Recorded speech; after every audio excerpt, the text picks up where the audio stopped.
नमस्कार। आज हम एक बहुत ही खास जगह और आस्था के केंद्र पर बात करने वाले हैं। राजस्थान के सीकर जिले में खाटू श्याम जी का मंदिर। लाखों लोगों की गहरी आस्था है यहाँ। जी हाँ, बिल्कुल। हमारे पास भी आज कुछ जानकारी है, कुछ लेख हैं जिनसे हम इस जगह के इतिहास, कथाओं और इसके गहरे महत्व को समझने की कोशिश करेंगे। कोशिश रहेगी कि खाटू श्याम जी की पूरी कहानी समझें।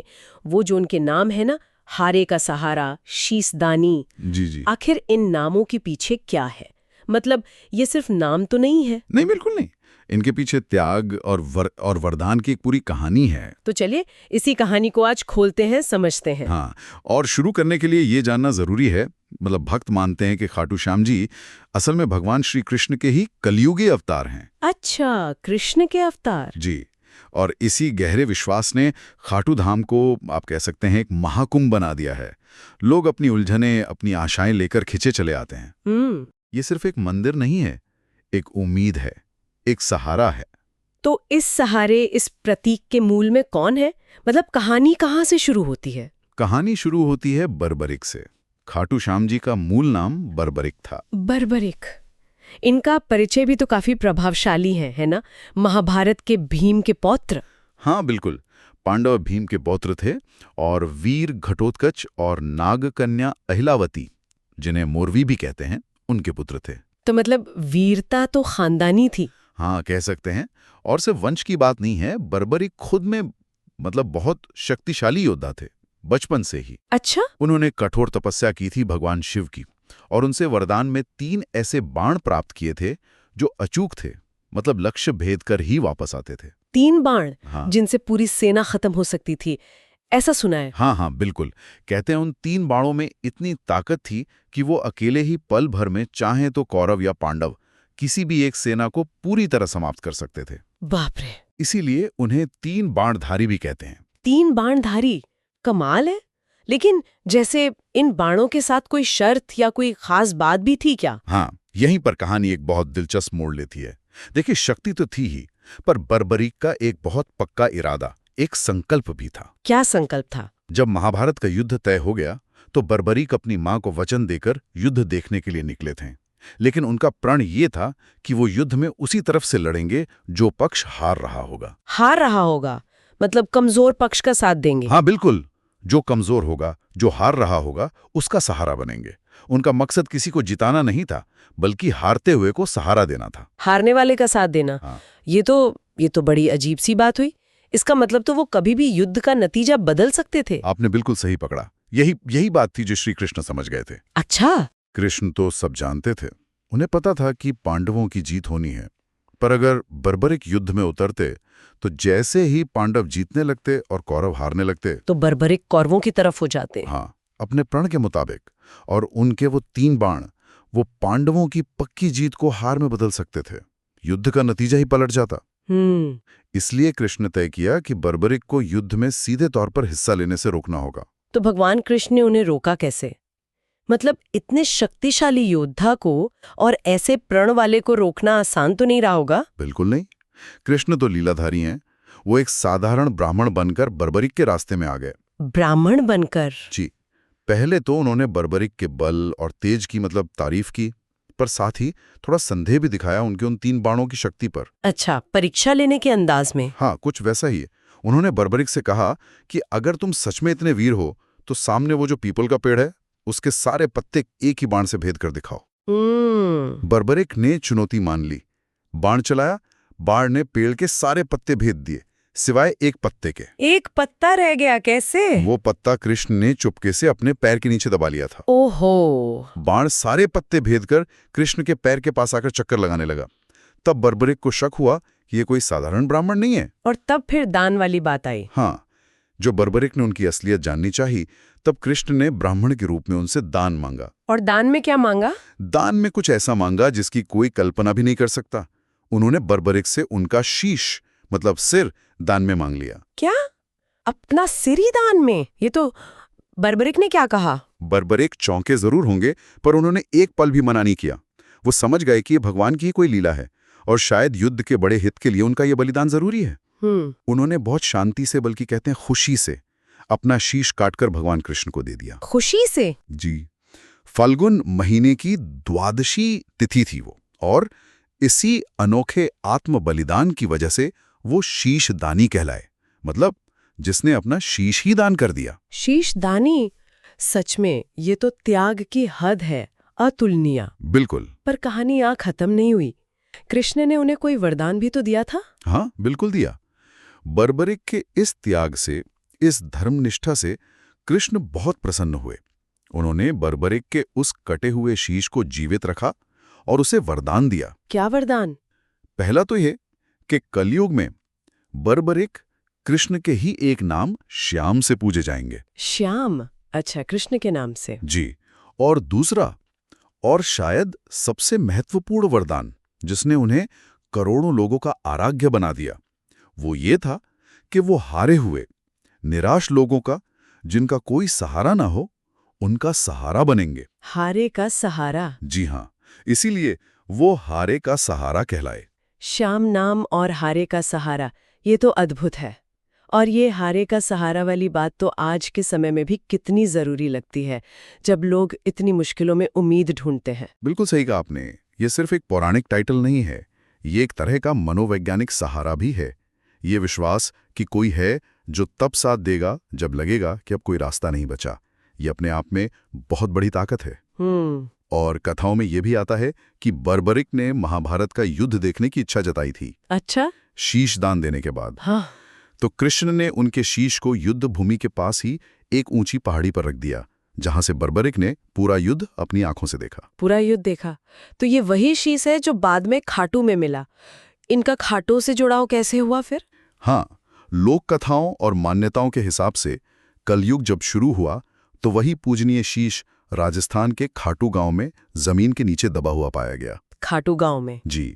और जिस जगह वो मिला वो एक कुंड जैसी जगह थी, उसे ही आज श्याम कुंड कहते हैं। श्याम कुंड? कहते हैं कि वहां एक गाय रोज जाती थी और उस जगह पर उसके थनों से अपने आप दूध बहने लगता था। अच्छा, ये तो चमत्कार जैसा है। हाँ, लोगों को बड़ा आश्चर्य हुआ जब वहां खुदाई की गई तो वो शीश प्रकट हुआ। तो श्याम कुंड जहां से शीश मिला, वो जगह तो बहुत पवित्र हो गई होगी। बिल्कुल, आज भी है। और फिर मंदिर कैसे बना? इसके पीछे भी एक कहानी है। कहते हैं खाटू नगर के जो उस समय के राजा थे रूप सिंह चौहान, उन्हें सपने में बाबा श्याम ने दर्शन दिए। सपने में? हाँ, और उन्हें आदेश दिया कि उस स्थान पर मंदिर बनवाएं। राजा ने फिर सपने के आदेश को मानते हुए फाल्गुन महीने की शुक्ल पक्ष की एकादशी को वो पवित्र शीश मंदिर में स्थापित करवाया। अच्छा। और वही मंदिर आज खाटू श्याम जी का इतना भव्य धाम है जिसे पूरी दुनिया जानती है। और तब से लेकर आज तक लोगों का विश्वास तो बस बढ़ता ही गया है। हारे का सहारा तो है ही, उन्हें लखदातार भी कहते हैं ना? जी हाँ, लखदातार मतलब लाखों देने वाला, मनोकामनाएं पूरी करने वाला। और ये विश्वास सिर्फ कहने की बात नहीं है, समझने वाली बात यह है कि भक्तों के जो अनुभव हैं वो उनके विश्वास को और पक्का करते हैं। सही बात है। लोग मानते हैं कि बाबा श्याम सच्चे मन से पुकारो तो सुनते जरूर हैं। वो सिर्फ दुख दर्द ही नहीं दूर करते, बल्कि जिंदगी में बरकत, कामयाबी भी देते हैं। इसीलिए तो साल भर और खासकर फाल्गुन में जो मेला लगता है, फाल्गुन मेला, उस वक्त तो वहां जैसे आस्था का सैलाब आ जाता है। लाखों लोग आते हैं। फाल्गुन मेले के साथ वो निशान यात्रा का भी बहुत जिक्र होता है। ये निशान क्या होता है और ये यात्रा क्या है? निशान जो है वो एक केसरिया रंग का झंडा होता है, पवित्र ध्वज। केसरिया झंडा? हाँ। और भक्त लोग ज्यादातर रींगस नाम की जगह से, जो करीब 17 किलोमीटर दूर है, वहां से पैदल चलकर आते हैं, हाथों में ये निशान लेकर। पैदल 17 किलोमीटर? जी हाँ, पैदल चलकर खाटू पहुंचते हैं और ये निशान बाबा को चढ़ाते हैं। ये सिर्फ एक झंडा नहीं है, ये भक्त की आस्था है, उसका समर्पण है, उसकी मन्नत का प्रतीक है। पैदल चलकर निशान चढ़ाना, इसके पीछे कोई खास मान्यता है क्या? इसका बर्बरिक के बलिदान से कोई लेना देना है? हाँ, माना जाता है कि ये जो निशान चढ़ाने की जो परंपरा है वो बर्बरिक के उसी बलिदान और विजय पताका से जुड़ी है। वो जो झंडा युद्ध में लहराना चाहते थे पर शीश दान दे दिया। अच्छा। तो ये ध्वज उनकी वीरता और त्याग का सम्मान भी है। और भक्तों का पक्का विश्वास है कि ऐसे पैदल चल के निशान चढ़ाने से बाबा श्याम बहुत खुश होते हैं। और उनकी बड़ी से बड़ी मुश्किलें हल हो जाती हैं, मनोकामनाएं पूरी होती हैं। ये एक तरह की तपस्या भी है जो भक्त करते हैं अपने भगवान के लिए। जी, ये जानना अच्छा लगा। और कई बार वो चमत्कारों की बातें भी तो सुनते हैं, जैसे कोई बहुत बीमार था, वो ठीक हो गया, इस तरह की। बिल्कुल बिल्कुल। आस्था का केंद्र है तो ऐसे अनुभव तो जुड़े ही होंगे जिन्हें भक्त चमत्कारी मानते हैं। जी। कई लोग आपको मिल जाएंगे जो बताएंगे कि कैसे डॉक्टर ने जवाब दे दिया था, पर बाबा श्याम की कृपा से वो या उनके घर वाले ठीक हो गए, गंभीर बीमारियों से छुटकारा मिला। और ये अनुभव चाहे किसी एक के हों, पर ये बाकी भक्तों के विश्वास को और बढ़ाते हैं। वो हारे का सहारा वाली बात को सच साबित करते हैं। सही है। अब जरा उस श्याम कुंड पर वापस आते हैं जहां से शीश मिला था। उस कुंड का आज क्या महत्व है? श्याम कुंड आज भी उतना ही पवित्र माना जाता है। भक्त लोग मंदिर में दर्शन करने से पहले अक्सर उस कुंड के पवित्र जल में डुबकी लगाते हैं, स्नान करते हैं, शुभ मानते हैं इसे। अच्छा, स्नान करते हैं वहां? जी, ऐसी मान्यता है कि इस जल में नहाने से शारीरिक कष्ट, मानसिक परेशानियां दूर होती हैं। कुछ लोक मान्यताएं तो इस कुंड का कनेक्शन पाताल लोक तक से जोड़ती हैं। हालांकि ये सब बहुत गहरी आस्था की बातें हैं। पाताल लोक से कनेक्शन, ये बातें तो रहस्य को और बढ़ा देती हैं। हाँ। अच्छा, एक और कहानी जो अक्सर सुनने में आती है, वो मुगल बादशाह औरंगजेब और मंदिर से जुड़ी हुई। हमारे पास जो जानकारी है उसमें भी इसका जिक्र है। इसको कैसे देखना चाहिए? हाँ, ये कहानी काफी सुनी सुनाई जाती है। यहाँ ये साफ करना जरूरी है कि हम जो जानकारी है उसी के आधार पर इस प्रचलित कथा का जिक्र कर रहे हैं। इसकी कोई ऐतिहासिक पुष्टि पर हम दावा नहीं कर रहे हैं। ठीक है, तो क्या है कथा? कथा के अनुसार औरंगजेब की सेना जब मंदिर तोड़ने के अपने अभियान पर थी तो वो खाटू भी पहुंची।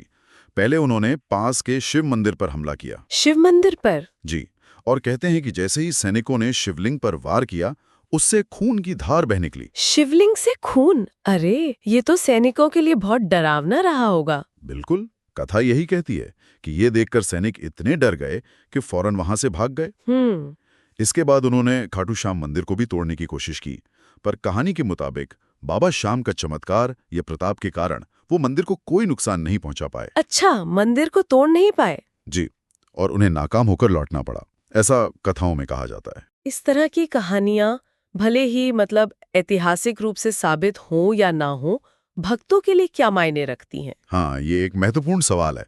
देखिए, ऐसी कथाएं भक्तों की आस्था को बहुत मजबूत करती हैं। कैसे? वो ये दिखाती हैं कि उनके भगवान की शक्ति कितनी बड़ी है।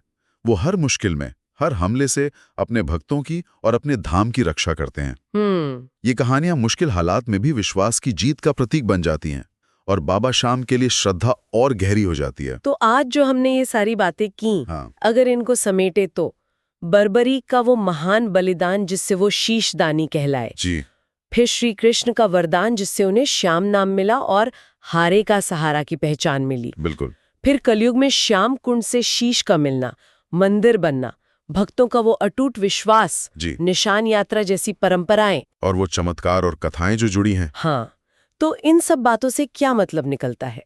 मतलब यही निकलता है कि खाटू श्याम जी का मंदिर सिर्फ एक पूजा की जगह नहीं है। यह त्याग का, भक्ति का, भगवान की कृपा का और अटूट विश्वास का एक जीता जागता सबूत है। यह दिखाता है कि कैसे एक इंसान का बलिदान पीढ़ी दर पीढ़ी इतने लोगों के लिए प्रेरणा और सहारे का इतना बड़ा कारण बन सकता है। सही कहा। ये आस्था की वो ताकत है जो शायद तर्कों से समझ ना आए, पर अनुभव की जाती है। और बर्बरिक की कहानी अपने आप में त्याग, अपने वचन को निभाना और भगवान की इच्छा के आगे समर्पण, इन सबका एक अनोखा मेल है। जी। और वो जो हारे का सहारा वाला भाव है ना, वो आज की इस भागदौड़ वाली तनाव भरी जिंदगी में शायद पहले से भी ज्यादा मायने रखता है। हाँ, ये तो है। जब इंसान को लगता है कि वो अकेला है, हार गया है, कोई रास्ता नहीं दिख रहा, तब उसे एक ऐसी शक्ति की उम्मीद होती है जो उसे संभाल ले। खाटू श्याम जी का धाम लाखों लोगों के लिए उसी उम्मीद और सहारे का सबसे बड़ा पता है। और इसी के साथ हम अपने सुनने वालों के लिए एक सवाल छोड़ जाते हैं जो शायद इस पूरी बातचीत का सार भी है। जी, कि ये कितना अद्भुत है और सोचने वाली बात है कि सैकड़ों साल पहले हुई एक घटना, एक बलिदान की कहानी कैसे पीढ़ी दर पीढ़ी न सिर्फ जिंदा रहती है, बल्कि करोड़ों लोगों के लिए आस्था, विश्वास और जीने की हिम्मत का इतना मजबूत, इतना शक्तिशाली आधार बन जाती है। बिल्कुल विचार करने योग्य बात है। इसी गहरे विचार के साथ आज की ये बातचीत यहीं खत्म करते हैं।